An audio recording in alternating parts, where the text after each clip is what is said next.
익숙한 찬양을 은혜 있게 연주하는 것도 쉽지 않은 일입니다. 그런데 오늘 엘피스 연주가 참 은혜롭습니다. 예, 박수로 격려하겠습니다. 잠시 기도하고 하나님 말씀 듣습니다. 은혜로우신 주님, 이 시간 말씀하여 주옵소서. 말씀 들을 때 주의 영이 약동하는 시간 되게 하여 주옵소서. 하늘의 은혜를 더하여 주시고 말씀을 들으며 기쁨과 감사와 용기가 샘솟게 하여 주옵소서. 예수님 이름으로 기도합니다. 아멘. 예, 요즘 가을은 보통 때 여느 가을하고는 좀 다른 것 같습니다. 추석 때 그날 당일 저녁에 가족들 모임이 있어서 저녁에 차를 운행을 하는데 비가 얼마나 오는지 그야말로 여름에 폭우 쏟아지는 것처럼 서울에 왔습니다. 그칠까 했더니 오늘 새벽에도 비가 왔고 내일 모레도 비가 온다 그럽니다. 제 기억에 글쎄 가을에 이렇게 비가 자주 내리는 적이 있었던가 좀 낯설기까지 할 정도입니다. 그럼에도 불구하고 가을은 풍요로운 계절은 확실합니다. 이 풍요로운 계절에 우리 마음에 있는 거 하나 점검해 보면 좋을 것 같습니다. 왜냐 그러면 보통 예수 믿는 사람들 마음에 누가 계신다고 그럽니까? 예수님 계신다고 그러는데 이거는 그냥 너무 원칙적인 이야기라서 예수님 말고 그대 마음 속에 뭐가 있나요? 한번 옆에 있는 분들 얼굴 보시고 먼저 한번 물어나 보시겠습니다. 시작. 그대 마음 속에 뭐가 있나요? 예수님은 말고, 예수님은 여기서는 정답은 아닙니다. 어떤 분이 요즘 지내면서 목사님 요즘 제가 상태가 안 좋아요. 왜 그러시냐? 교회를 잘 나오고 계시지 않냐? 그랬더니 그분이 하는 얘기가 늘 짜증만 많대. 남편 얼굴 봐도 짜증나고 애들 얼굴 봐도 짜증나고 그리고 심지어 교회 와가지고 교우들 얼굴 봐도 짜증난대. 그전엔 안 그랬던 것 같다는 거예요. 그전엔 어땠냐 여쭤봤더니 그전엔 누구를 봐도 감사한 마음이 가득했대. 그런데 요즘은 짜증, 불평, 원망이 마음속에 있다고. 자, 이렇게까지 되면 저희는 뭐라고 이야기하냐 그러면 그분은 아프다 그렇게 이야기를 합니다. 그러니까 마음속에 감사, 기쁨, 기도가 되는 그런 상태가 계속되면 좋은 거고 그게 아니면 좀 아픈 게 아닐까. 그래서 비는 오직 오고 날씨는 좀 궂은 가을이지만 그럼에도 우리 마음속에 있는 감사의 마음을 점검을 했으면 좋겠다는 생각을 하게 됐습니다. 그 대신 제가 양해의 말씀을 구할 게 있습니다. 유재훈 선생님 설교 제목 좀 비춰줘 보세요. 원래 설교 제목을 2개나 3개 정도를 가지고 있다가 나중에 다 탈락시키고 하나만 하는 겁니다. 그래서 제 원고에는 어떻게 되어 있냐 그러면 나은 자의 감사만 되어 있는데 제가 전 목사님한테 원고를 주면서 세상에 설교 제목을 하나를 탈락시키고 하나만 적어서 보내야 되는데 2개가 동시에 올라가 있는 거예요. 그래서 이거 좀 별로다라고 생각하다가도 다시 읽어보니까 또 뭐 이어서 읽어도 나쁘진 않은 것 같아요. 제목 한번 읽어보겠습니다. 시작. 나은 자의 감사, 감사로 드러나는 믿음. 예수님께서 환자 고치신 이야기입니다. 예수님은 도로 따지게 되면 가나안 지역 위쪽이 갈릴리 도, 그 다음에 중간이 사마리아 도, 밑에가 유대도 이렇게 되거든요. 그런데 예수님은 맨 위쪽 갈릴리 지방에 계시다가 중간에 사마리아에서 살짝 사역하시고 그 다음에 유대 예루살렘까지 오셔서 사역하신 일들을 3년 반의 공생의 기간 동안 계속하셨습니다. 그러니까 어떤 때는 주로 갈릴리에 계셨죠. 그리고 어떤 때는 명절 맞아서 유대 예루살렘으로 가시고 중간에 사마리아에서 사역하신 이 일들을 계속하셨는데 예수님께서 11절 한번 읽어보겠습니다. 11절 같이 한번 읽어야죠. 시작. 예수께서 예루살렘으로 가실 때에 사마리아와 갈릴리 사이로 지나가시다가 사마리아 갈릴리 접경 지역을 지나가시다가 사람을 만나게 됩니다. 그런데 이분들 상황이 조금 만만치 않습니다. 12절 말씀. 12절 같이 읽어야 시작. 한 마을에 들어가시니 나병 환자 10명이 예수를 만나 멀리 서서. 여러분 나병 환자들이 보통은 같이 사는 적이 많은데 10명이 특별한 목적을 가지고 예수님을 만나기 위해서 온 것 같습니다.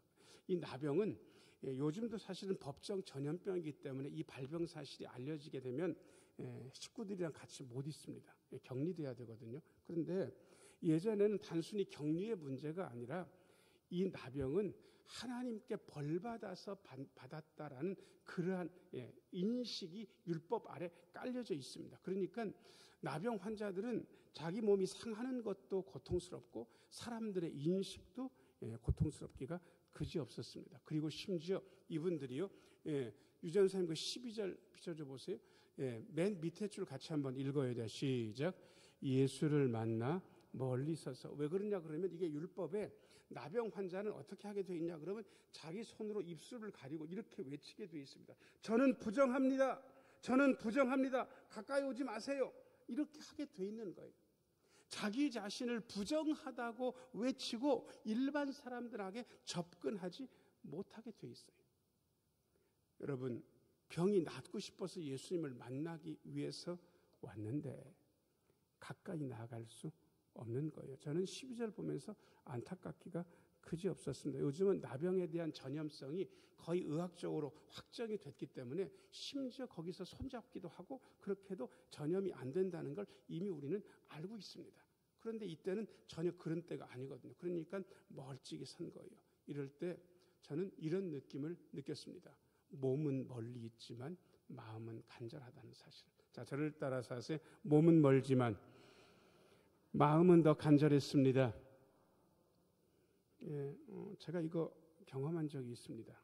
제가 부목사 때 구역장 인도자님들이 전부 다 수련회를 2박 3일을 강원도 쪽으로 갔는데 그 구역장 인도자 중에 한 분 중에 그 남대문 시계골목에서 시계 장사하시는 여자 권사님이 계셨어요. 근데 그분이 늘 자기 일이 있기 때문에 구역 수련회를 같이 못 가가지고 늘 가슴 아파하시던 분이었는데 세상에 그분이 저한테 오더니 목사님 수련회 일정표를 저한테 하나 주실 수 있나? 이거 드리죠. 그래서 드렸더니 세상에 나중에 간증을 하는데 수련회 일정표를 자기 그 시계 파는 거기다가 이렇게 붙여놓고 계속해서 우리 요 시간대 우리 팀들은 어디가 있겠다 생각하고 이 시간에 강원도로 넘어가니까 갈 때는 한계령으로 넘고 올 때는 미시령으로 온다고 그랬으니까 요 때 딱 요거 넘겠네 안전하게 해달라고 기도하고 그래서 그 얘기를 하는 거예요. 저는 그때 어떤 걸 느꼈는지 아세요? 자, 저를 따라서 하세요. 몸은 멀지만 마음은 더 간절했습니다. 여러분, 몸은 멀지만 마음은 더 간절할 수 있습니다. 자, 이분들의 행동과 예수님께서 이분들을 대하시는 것 보고 믿음이 어떤 식으로 결과가 드러나는지 제가 4가지로 설명드리려고 합니다. 1번입니다. 1번 같이 한번 읽어요. 자, 시작. 간구하는 믿음. 13절 말씀. 13절 같이 읽겠습니다. 시작. 소리를 높여 이르되 예수 선생님이여 우리를 불쌍히 여기소서 하거늘. 요 누가복음 17장 13절이 어떻게 보면 가장 임팩트 있는 기도의 원형을 그대로 가지고 있는 부분입니다. 우리 기도의 전통 중에 장문 기도, 길게 솔로몬처럼 그 다음에 시편 기자처럼 길게 기도하는 그런 전통이 있는가 하면 짤막짤막한 문장을 계속해서 반복해서 하는 단문 기도의 전통도 있습니다. 그 단문 기도의 원형이 지금 13절에 나와 있습니다. 자, 저를 따라서 하세요. 예수 선생님, 우리를 불쌍히 여기소서. 원래 형태를 따지면 이렇습니다. 하나님의 아들 예수 그리스도시여 죄인인 저를 불쌍히 여기소서. 제가 신대원 3학년 때 영성신학 전공하신 교수님께 이걸 배웠고 수련회 가가지고요, 손을 이렇게 삼각형으로 딱 하고 서가지고 이 기도만 아마 30-40분 넘게 서가지고 하나님의 아들 예수 그리스도시여 죄인인 저를 불쌍히 여기소서. 하나님의 아들 예수 그리스도시여 죄인인 저를 불쌍히 여기소서. 이거를 숱하게 했던 기억이 있습니다. 얼마나 그때 은혜로웠는지. 그런데 제가 이 기도에 대해서 공부하면서 제가 이 기도가 점점 짧은 형태로 변해간다는 사실을 알게 됐습니다. 자, 예수님께서 하나님의 아들 맞습니까? 맞습니까? 맞으니까 그 당연한 걸 할 필요 없는 거예요. 그래서 예수 그리스도시여 죄인인 저를 불쌍히 여기소서. 자, 예수님이 그리스도 맞습니까? 맞습니까? 맞아요. 그러니까 그리스도라는 말 탈락시키고 그냥 예수님 죄인인 저를 불쌍히 여기소서 이렇게 짧아져요. 근데 뒤쪽 부분도 탈락되더라고요. 여러분, 우리가 죄인입니까? 죄인입니까? 너무 당연한 얘기는 하지 말자고. 그러니까 예수님 저를 불쌍히 여기소서 이렇게 된 거예요. 근데 여러분 기도하는 사람이 넙니까 납니까? 예, 그러니까 그것도 탈락시키는 거예요. 그러니까 이렇게 다 탈락시키고 나니까 뭐만 남냐 그러면 예수님 불쌍히 여기소서만 남는 거예요. 자, 저를 따라서 하세요. 예수님 불쌍히 여기소서. 자, 이거를 소리로 낼 때는 들이마시고 예수님 다시 들이마시고 불쌍히 여기소서 이러면 되거든요. 그런데 생각할 때는 어떻게 하냐 그러면 들숨에 예수님하고 날숨에 불쌍히 여기소서 이러는 거예요. 속으로는. 숨을 들이쉬면서 예수님 불쌍히 여기소서. 자, 그런데 심지어 뒤에 불쌍히 여기소서에서 여기소서도 탈락되는 걸 제가 봤습니다. 그러면 어떻게 되냐 그러면요. 자, 저를 따라서 하세요. 예수님 불쌍히. 이렇게 하는 분들도 있고, 여러분 이 불쌍하다는 말 안에 굉장한 어감이 거기에 들어가 있습니다. 제가 부부싸움을 많이 하는 부부인데 둘이 또 이혼은 또 안 해요. 신나게 목사 앞에 와가지고 서로 흉도 보고 욕도 하는데 이혼은 안 하고 아무튼 살긴 살아요. 그런데 뭐라고 이야기하냐 그러면 남편이 그 아내를 보고 저한테 와서 뭐라고 얘기하냐, 목사님 생각해보면 제 아내가 불쌍하긴 합니다. 불쌍하긴 합니다. 그 다음에 아내도 저한테 와가지고 목사님 우리 남편이 불쌍해요. 근데 전 그 불쌍하다는 말 안에 그냥 애잔하다 측은하다만 있지 않고 거기에 미운 정도 들어가 있습니까? 있습니까? 있는 거예요. 그걸 제가 읽었어요. 그러니까 이게 불쌍히 여기라는 말이 별로 어감이 좋지 않아서 요즘 어떤 게 또 하고 있냐 그러면 이렇게도 합니다. 자, 저를 따라서 하세요. 예수님 은혜를 뒤에 뭐가 있겠습니까? 베푸소서 주소서가 있는데 베푸소서 주소서 탈락시키고 예수님 은혜를. 아마 영어는 아마 자비가 더 가까울 것 같습니다. 자, 저를 따라서 하세요. 예수님 자비를 have mercy on me. have mercy on me. 그래가지고 자기를 자비롭게 해달라는, 대해달라는 거. 이렇게 되어 있는데 저는 이 기도가 너무 마음에 드는 거예요. 그리고 임팩트 있게 마음을 담아서 하면 이 기도처럼 강력한 기도가 없습니다. 자, 저를 따라서 하세요. 예수님 은혜를 베푸소서, 자비를 베푸소서, 불쌍히 여기소서. 저는 이 기도를 늘 합니다. 네 마디 기도 제가 여러분들한테 가르쳐 드렸고 제가 여러분들을 위해서 늘 하기도 합니다. 예수님 우리 교우들에게 은혜를 베푸소서, 돕는 자가 되옵소서, 고통과 슬픔이 변하여 기쁨이 되게 하옵소서. 예수님 감사합니다. 그러면서 제가 네 마디 기도를 하는데 여러분들도 이 나병 환자처럼 예수님께 이 간절한 기도를 거기다 마음을 담아서 드릴 수 있습니다. 자, 고개를 들고 저를 따라서 한번 하겠습니다. 예수님 저의 자녀들을 불쌍히 여기소서. 그렇게 자녀들을 위해서 누구를 넣더라도 거기에 기도할 수 있는 겁니다. 그렇게 마음을 담아서 예수님께 소리를 높여서 이렇게 간구했는데 여러분 도대체 뭐가 믿음이냐라고 그렇게 묻는다면 자, 저를 따라서 하세요. 예수님께 간구하는 것이 믿음의 시작입니다. 개인적인 믿음이 어떻게 시작되냐 그러면 이렇게 설교 시간 앉아가지고 설교 말씀을 들 때는 다 믿는 것 같아요. 그러다가 문제가 퍽 하고 생기게 되면 이제 개인적으로 예수님께 나와서 예수님 도와주세요, 살려주세요, 불쌍히 여겨주세요 간구하게 됩니다. 그때 믿음이 발동되기 시작하는 겁니다. 10명의 나병 환자처럼 말입니다. 자, 저를 따라서 하세요. 우리의 믿음은 간구에서 시작됩니다. 이미 믿음이 시작됐습니다. 자, 그 다음에 두 번째입니다. 2번 같이 한번 읽어야죠. 시작. 순종 속에 임한 치유. 14절 말씀. 14절 같이 한번 읽겠습니다. 시작. 보시고 이르시되 가서 제사장들에게 너희 몸을 보이라 하셨더니 그들이 가다가 깨끗함을 받은지라. 여러분 이 14절을 보시고 어떻습니까?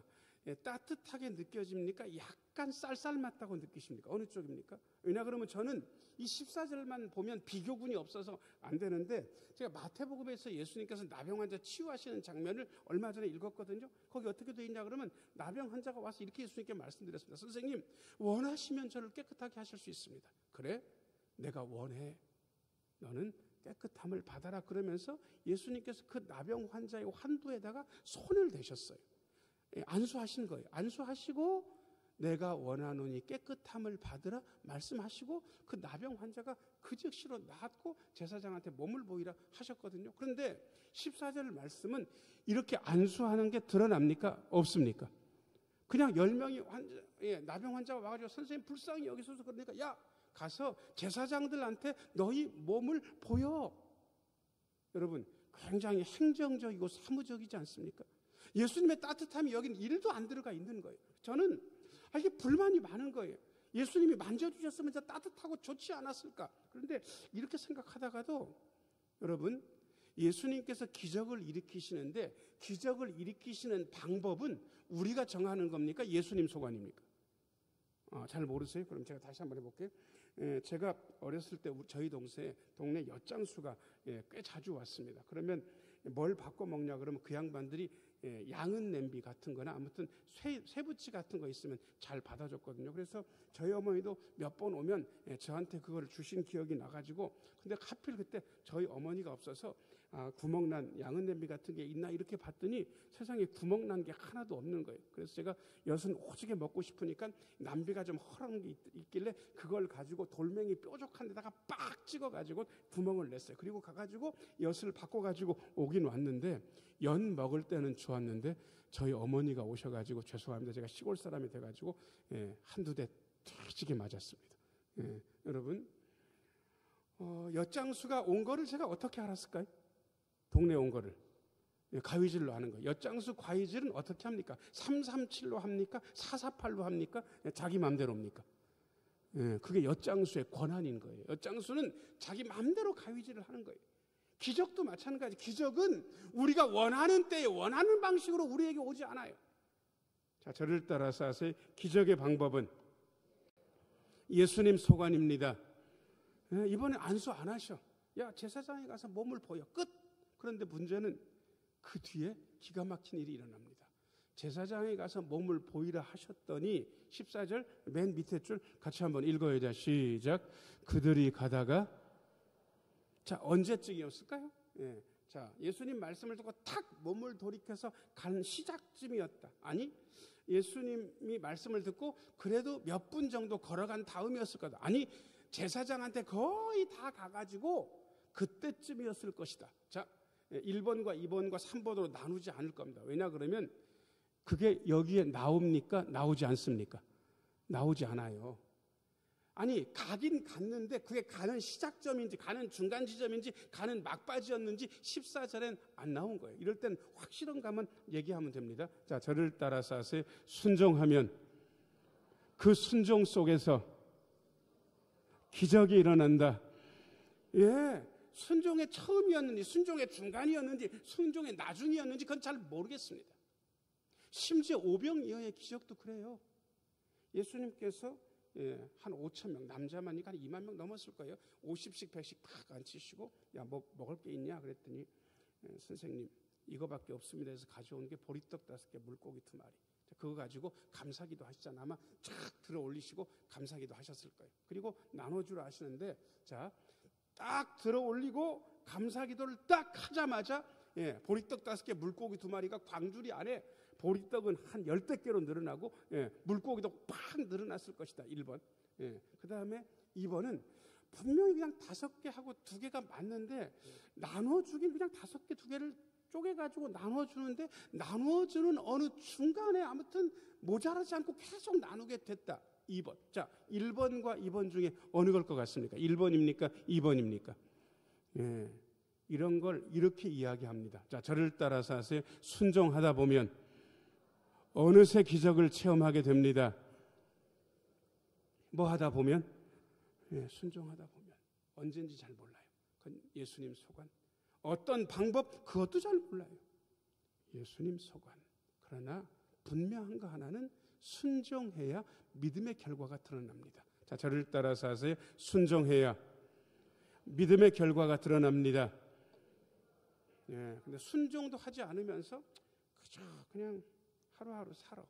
그러면서 믿음의 결과와 기적을 경험하기를 기대하는 것은 안 될 말입니다. 그건 되지 않는 일입니다. 자, 그 다음에 세 번째입니다. 세 번째, 3번 같이 한번 읽어야 돼. 시작. 감사로 돌아온 자. 자, 15절 읽겠습니다. 15절 같이 한번 읽어요. 자, 시작. 그 중에 한 사람이 자기가 낳은 것을 보고 큰 소리로 하나님께 영광을 돌리며 돌아와. 여러분, 자, 10명 중에 몇 사람이, 10명 중에 몇 사람? 한 사람이 자기가 낳은 것을 보고 일단 뭐부터 했냐 그러면 큰 소리로 하나님께 영광을 돌렸다고 되어 있습니다. 자, 이렇게 했을 겁니다. 자, 여러분 두 손 들어보세요. 두 손 다 들어보세요. 자, 저를 따라서 하세요. 할렐루야. 네, 보통 그거 하는 거예요. 그거 하는 거예요. 제가 한 두세 주 전부터 중요한 기도 제목이 저희 집안에 생겼습니다. 그래가지고 제가 우리 김 목사님한테도 부탁하고 교육자들한테도 부탁하고 이거 쉽지 않은 일, 참 형편이 어렵게 됐으니까 기도해달라고 그렇게 해가지고요. 세상에 그냥 쉽게 말씀드려요. 제가 아는 분이 위임 투표를 하는데 그 위에 분위기가 썩 좋지가 않아. 심지어 안 될 수도 있다는 거예요. 그런데 세상에 기도 부탁은 받고 내가 너무 간절하니까 다 우리가 기도하고 했는데 야, 세상에 딱 그날 오후에 연락이 온 거예요. 됐어요. 한 연락이. 그때 제가 뭐라고 했겠습니까? 할렐루야. 하나님 감사합니다. 하나님 감사합니다. 여러분, 하나님 감사합니다라고 말할 때 돈 듭니까? 돈 안 듭니까? 돈 안 들어요. 근데 우리가 이걸 잘 못해. 기도를 했고 기도 응답을 받았잖아요. 그러면 일단 좋아. 좋은 게 먼저가 아니고 뭐가 먼저입니까? 하나님께 뭐 하는 거? 감사하는 거. 말을 감사하는 게 이게 먼저. 제가요, 이게 처음부터 됐던 사람이 아니에요. 제가 기도 응답을 많이 받았어요. 그런데 그냥 기도 응답 받고 좋았어. 하루도 지나고 이틀도 지났는데 어느 날 기도하러 딱 앉았는데 마음이 이상한 거예요. 야, 내가 기도 응답 해줬잖아. 너 지금 뭐 하는 거냐? 너 나한테 공식적으로 나한테 감사하다고 말 한 번 했냐? 너 그냥 좋았잖아. 제가 그때요, 머리를 맞는 것 같은 거예요. 세상에 기도 응답 받고 하루 반 지나가지고 하나님 앞에 울먹울먹 하면서 하나님, 이제야 감사드립니다. 감사합니다. 그렇게 말씀드렸습니다. 여러분, 어렵지 않아요. 자, 고개를 드세요. 자, 저를 따라서 하세요. 하나님, 감사합니다. 여러분, 1초나 걸리겠습니까? 2초나 걸리겠습니까? 하나님께 감사하다고 말 한마디 하는 게. 그거 한 거예요. 그리고 심지어 이분은 더 했어요. 16절. 같이 한번 읽어요. 자, 시작. 예수의 발 아래에 엎드려 감사하니 그는 사마리아 사람이라. 예수의 발 아래에 엎드려서 뭐 했다고요? 감사했다. 자, 여러분, 이 감사가 뭐 봉투 하나를 들고 온 감사였을 것이다. 1번. 아니, 빈손이었을 것이다. 2번. 자, 1번과 2번 중에 여러분들이 정답에 가깝다고 생각되는 걸 해보세요. 1번입니까? 2번입니까? 왜 2번입니까? 이 사람은 돈이 원래 없는 사람이에요. 빌어먹는 사람이잖아요. 나병 환자는 자기가 직업을 가질 수 없어요. 그래서 그저 준 거 먹는 그런 사람이에요. 그러니까 옷도 엉망이고 지금 그랬을 거예요. 근데 그냥 아무 생각 없이 예수님께 와가지고 엎드려서 예수님 감사해요. 제가 났어요. 그런데 16절 끝에 보니까 그는 유대 사람, 사마리아 사람, 유대 사람이 개처럼 여기는 이것들은 감사를 몰라 하는 그 사람만 와가지고 감사하는 거예요. 제가 그 간증을 들었습니다. TV에서 잠깐 짤로 나온 건데 어떤 연예인에 대한 이야기입니다. 젊은 연예인이고 좀 잘 나가죠. 근데 그분이 입만 열면 고맙다고 그렇게 그러는데 감사해요. 감사해요. 감독님 감사해요. PD님 감사해요. 그래서 나중에 물었대. 야, 너 뭐 어디 다니는데 너? 그러니까 어디 다니겠습니까? 절 오빠겠습니까? 교회 오빠겠습니까? 교회 오빠.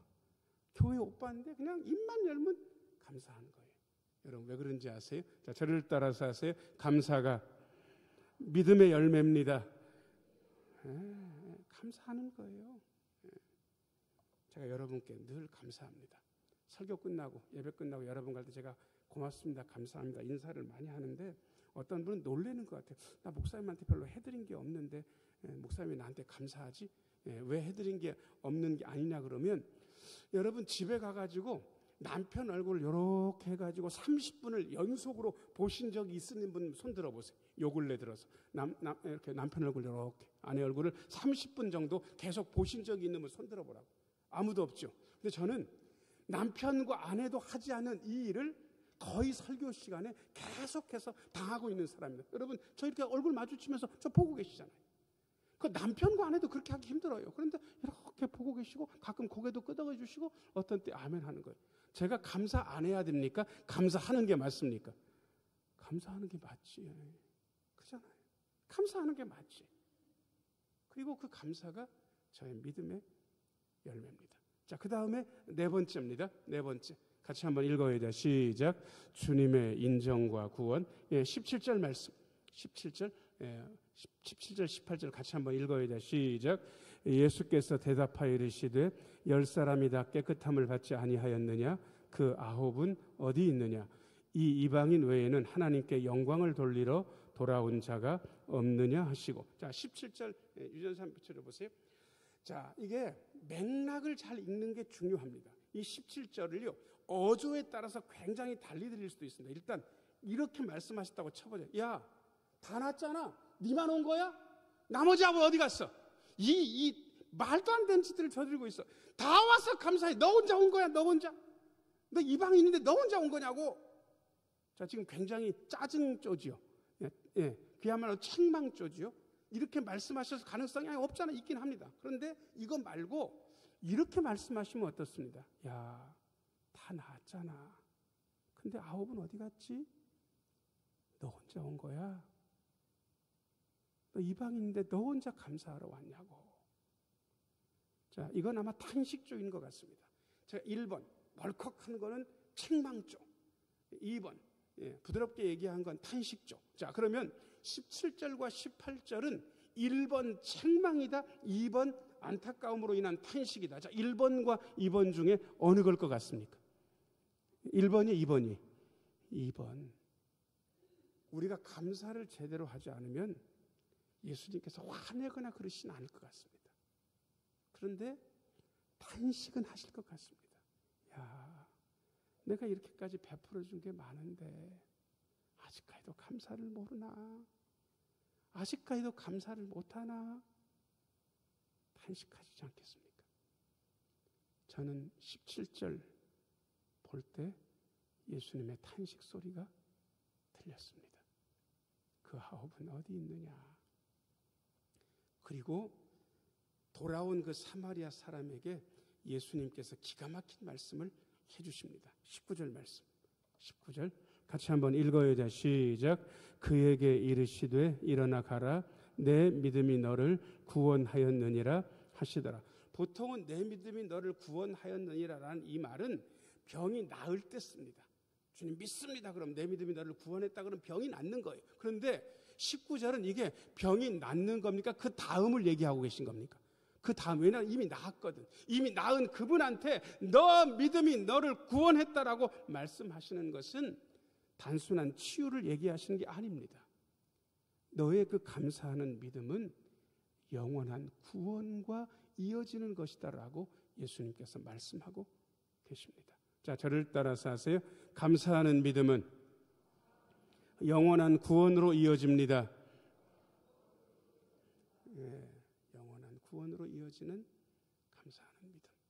제가 4가지로 여러분들과 오늘 설교 요약했습니다. 자, 맨 위의 문장 읽어야 돼. 시작. 믿음은 간구로 시작됩니다. 예수님 불쌍히 여기소서, 자비를 베푸소서, 은혜를 베푸소서. 마음 담아서 간절하게요. 자, 2번째, 자, 시작. 믿음의 결과는 순종으로 일어납니다. 뭘 하라고 하시든지 딱 그대로만 하세요. 여러분들이 이래야 된다, 저래야 된다, 그거 다 버리고 시키신 대로 순종하면 믿음의 결과, 기적이 드러납니다. 자, 그 다음에 3번째입니다. 자, 시작. 은혜를 깨닫고 감사로 나아가야 합니다. 은혜를 깨달으면 감사하게 됩니다. 뭐 예수님이 나한테 해준 게 뭐가 있다고. 아직 못 깨달은 거잖아요. 그런데 깨닫고 나면 감사로 나아가게 됩니다. 자, 그 다음에 4번째 문장. 자, 시작. 주님은 감사하는 자를 인정하시고 더 큰 구원의 선물을 주십니다. 아멘. 나은 분 중에서 한 분이 감사했습니다. 그분의 감사는 그분의 믿음을 드러낸 것이었고 그분의 믿음은 영원한 구원으로 이어졌습니다. 기도하겠습니다. 은혜로우신 아버지 하나님, 우리의 간구로 우리의 믿음이 시작되는 것을 봅니다. 아버지 하나님, 이제 순종함으로 믿음의 결과를 보게 하여 주옵소서. 주님께서 베풀어 주신 은혜를 깨닫고 감사로 나아갑니다. 아버지 하나님, 감사하는 자를 인정하시고 더 큰 구원의 선물을 주신다 하셨으니 이제 저에게 구원의 선물을 허락하여 주옵소서. 오직 감사하는 믿음으로 살게 하여 주옵소서. 예수님 이름으로 기도합니다. 아멘.